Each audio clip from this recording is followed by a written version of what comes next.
जय माई की।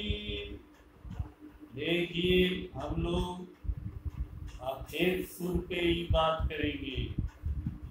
सर्वोदय विज्ञान, जीवन का महत्वपूर्ण विज्ञान और शिव द्वारा दिया गया विज्ञान।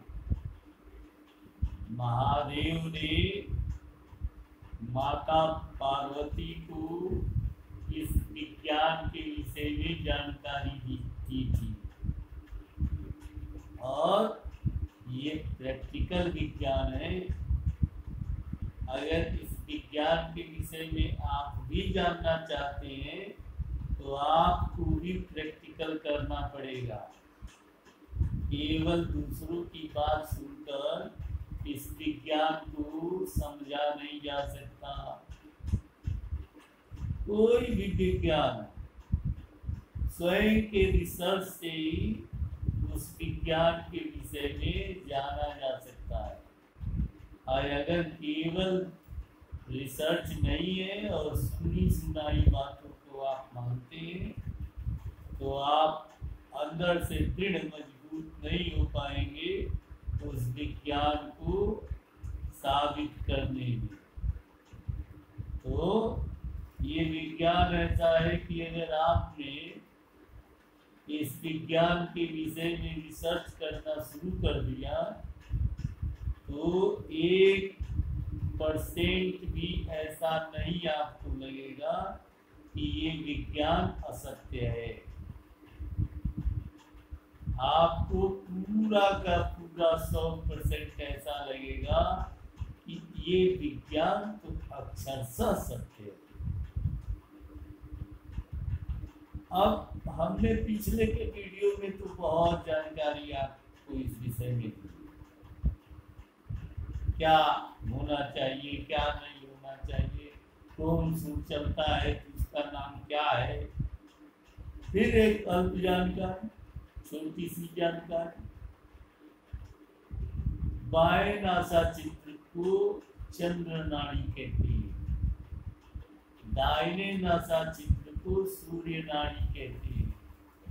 और दोनों का अनुभव जब समाप्त हो जाता है, समान दोनों चलने लगती है तो वो सुषुम्ना नाड़ी होती है।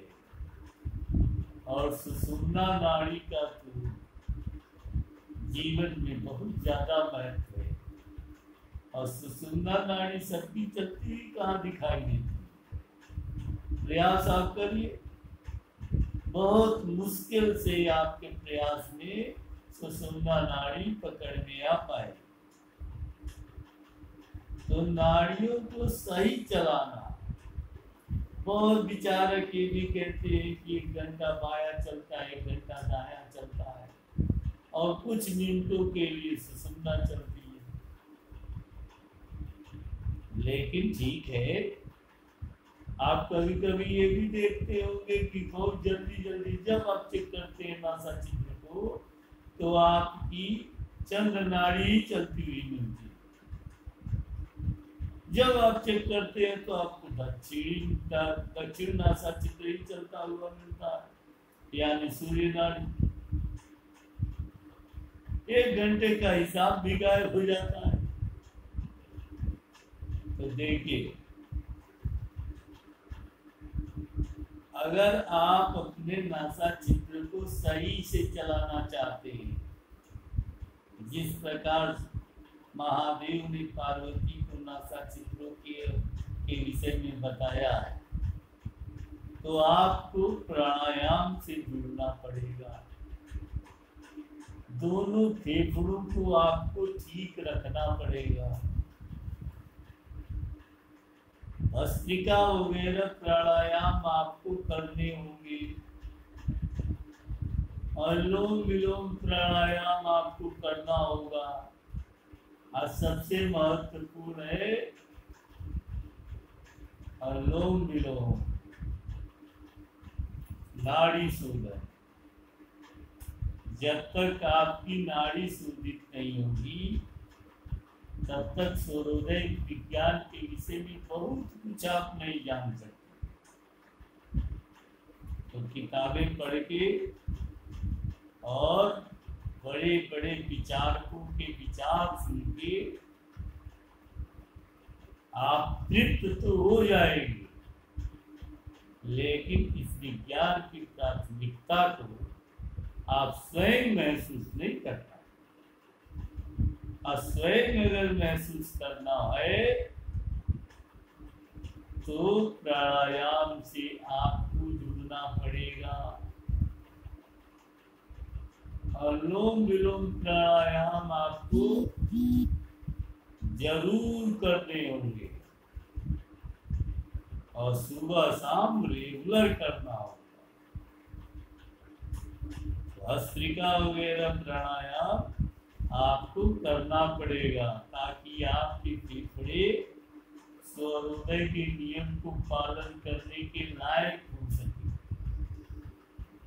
अब बीमार आदमी लंग्स जिसके ठीक तरीके से काम नहीं कर रहे हैं, वो सूर्योदय के नियम को कैसे समझ सकता है कि जी यहाँ तक। अब सूर्योदय में भी पढ़ेंगे तो सब समझ में आएगा। सूर्योदय में भी पंच तत्व चलते हैं, यानी अगर चंद्र नाड़ी के टाइम 1 घंटा है तो उसमें भी 5 तत्व चलते हैं। अब प्रैक्टिकल जो करेगा वही तो जान पाएगा।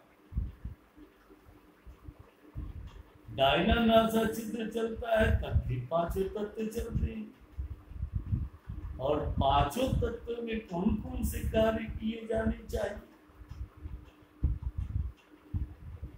उसकी नाप भी होती है हृदय क्षेत्र से। कुल मिला के कहने वाली बात यह है कि सूर्योदय को अगर डीपली आप जानना चाहते हैं तो आपको प्राणायाम से जुड़ना पड़ेगा।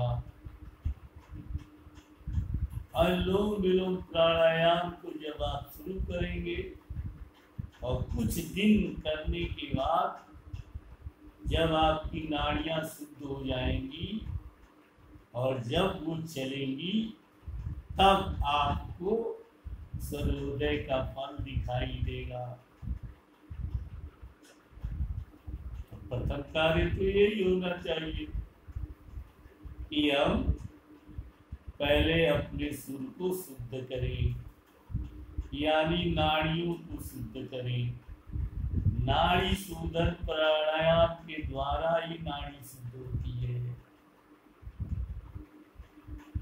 योग वगैरह के माध्यम से शरीर को बलिष्ठ करें और सीधा बैठने का, वर्टिब्रल कॉलम रीढ़ की हड्डी सीधी रखने का प्लान बराबर निश्चित रखें। फिर जब नाड़ी शोधित हो जाती है तो सुर अपने आप आपको बताते हैं कि वाह अब मैं चलने लगा हूँ। जब कोई शुभ काम आप करने वाले होंगे तो आपकी नाड़ी स्वयं उसी दिशा की तरफ चल देगी। तो प्रारंभिक तैयारी सूर्योदय की यही है कि आप अपने अनुलोम विलोम के द्वारा अपनी नाड़ियों को शुद्ध करें, और जब नाड़ियां शुद्ध होंगी तो शरीर में बीमारियां खत्म हो जाएंगी। और मानसिक बीमारी जो बिना मतलब का दृश्य बनाता और बिगाड़ता है, रस्सी को सांप के रूप में प्रदर्शित कर देता है, वो सारे भ्रम समाप्त हो जाते हैं और नाड़ियां स्वयं शुद्ध होकर अच्छे समय के हिसाब से चलने लगती है। यानी सूर्योदय के समय में जो नाड़ी चलती है उस नाड़ी का बहुत बड़ा महत्व होता है। हमने पीछे के वीडियो में बताया, आप लोग चेक करेंगे तो आप लोगों को पता चल जाएगा। यानी सूर्योदय के टाइम और दिन, क्योंकि चंद्र दिन होता है और सूर्य दिन होता है। अग्नि तत्व के दिन है और चंद्र जल तत्व के दिन है, और उसी समय वही नाड़ी अगर आपकी चलती हुई मिल गई तो पूरे दिन नाड़ी आपकी सही चलेगी। तो कैसे चलेगी सही, वो आप पे निर्भर नहीं कि जी बाईं तरफ लेट जाए, ये कर ले वो कर ले तो नाड़ी बदल जाएगी। ऐन वक्त पे नाड़ी बदला जा सकता है, लेकिन सूर्योदय के टाइम पे तो अपने हिसाब से नाड़ी चलती हुई मिलेगी। तो उसको अपने हिसाब से शुद्ध तरीके से नाड़ी चले, उसके लिए आपको प्राणायाम करना पड़ेगा, अपनी नाड़ियों को शुद्ध करनी पड़ेगी, और फिर जो चमत्कार सूर्योदय विज्ञान का दिखाई देगा उससे आप अभिभूत हो जाएंगे। यानी कभी आपने सोचा भी नहीं होगा कि सूर्योदय विज्ञान इस प्रकार का लाभ देता है।